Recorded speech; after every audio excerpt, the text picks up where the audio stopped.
ગુજરાત ન્યૂઝમાં આપનું સ્વાગત છે। અમદાવાદ વડોદરા નેશનલ હાઈવે પર વાસદ ટોલનાકા નજીક વાસદ પોલીસે કારમાંથી એક દેશી બનાવટનો તમંચો અને 10 જીવતા કારતૂસ સહિતનો મુદ્દામાલ ઝડપી પાડ્યો। અમદાવાદ વડોદરા નેશનલ હાઈવે પર વાસદ ટોલનાકા નજીક વાસદ પોલીસ વાહન ચેકિંગ કરી રહી હતી ત્યારે હનુમાનજી મંદિર પાસે એક શંકાસ્પદ ઇકો કાર ઊભી હોય પોલીસે શંકાના આધારે ઇકો કારની નજીક જતા એક શખ્સ પોલીસને જોઈને કારમાંથી ઉતરીને રોડની સાઈડમાં કોતરોમાં ફરાર થઈ ગયો હતો,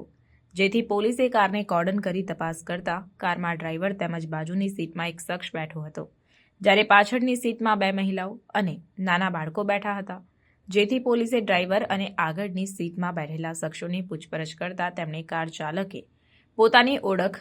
રાજેશ બંસિંગ અજનાર, મૂળ રહેવાસી રાતમાલિયા, ઉદિયાગઢ, અલીરાજપુર, મધ્યપ્રદેશ અને હાલમાં રાજકોટ ખાતે રહેતા હોવાનું જણાવ્યું, જ્યારે બાજુમાં બેઠેલો શખ્સ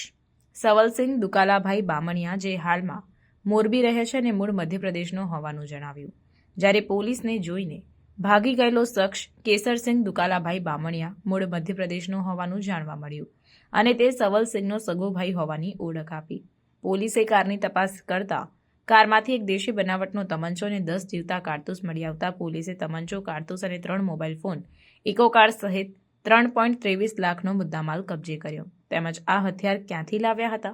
હથિયારનો કોઈ ગુનાહિત ઉપયોગ થયો છે કે કેમ તેની તપાસ માટે પકડાયેલા બંને આરોપીઓને કોર્ટમાં રજૂ કરી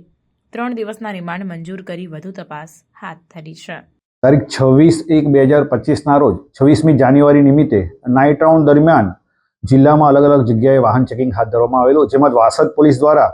વાસદ ટોલનાકા ખાતે વાહન ચેકિંગ હાથ ધરવામાં આવેલું। આ દરમિયાન એક વાહન શંકાસ્પદ હાલતમાં ઇકો ગાડી નંબર GJ03 DN 9715 શંકાસ્પદ હાલતમાં જણાઈ આવતા એને રોકવા જતા તેમાંથી એક ઈસમ નાસી ગયેલો હતો અને 2 ઈસમ અને તેની સાથેના અન્ય વ્યક્તિઓ પણ મળી આવેલા હતા। આ બંને વ્યક્તિઓની પૂછપરછ કરતા અને આ ગાડીની સર્ચ કરતા તેમાંથી એક દેશી હાથ બનાવટનો તમંચો અને 10 જીવતા કારતૂસ મળી આવેલા। આ આરોપીઓ રાજેશ બંસિંગ અજનાર જે મૂળ રહેવાસી જોબટ તાલુકાના અલીરાજપુર જિલ્લાના મધ્યપ્રદેશના વતની છે, તેમજ સવલસિંહ ઉર્ફે દુકાલભાઈ બામણિયા તે પણ જોબટ તાલુકાનો વતની છે। આ બંને આરોપી મળી આવેલા હતા અને તે પૈકીનો એક આરોપી કેસરસિંહ દુકાલભાઈ બામણિયા અંધારાનો લાભ લઈ નાસી જવામાં સફળતા મળેલ। આ બંને ઈસમો અને નાસી ગયેલા કેસરસિંહના વિરુદ્ધમાં વાસદ પોલીસ સ્ટેશનમાં આર્મ્સ એક્ટનો ગુનો રજીસ્ટર કરવામાં આવેલો છે। સદર ગુનામાં પકડાયેલા બંને આરોપીઓએ આ દેશી તમંચો તથા જે જીતા કારતૂસ છે એ શાના માટે લઈ આવેલા છે અને તેમનો ગુનાહિત ઇતિહાસ છે કે કેમ, આ ગુનાને અંજામ આપેલો છે કે કેમ તે બાબતે આજરોજ નામદાર કોર્ટમાં રજૂ કરી દિન 3ના પોલીસ કસ્ટડી રિમાન્ડ મેળવવામાં આવે છે।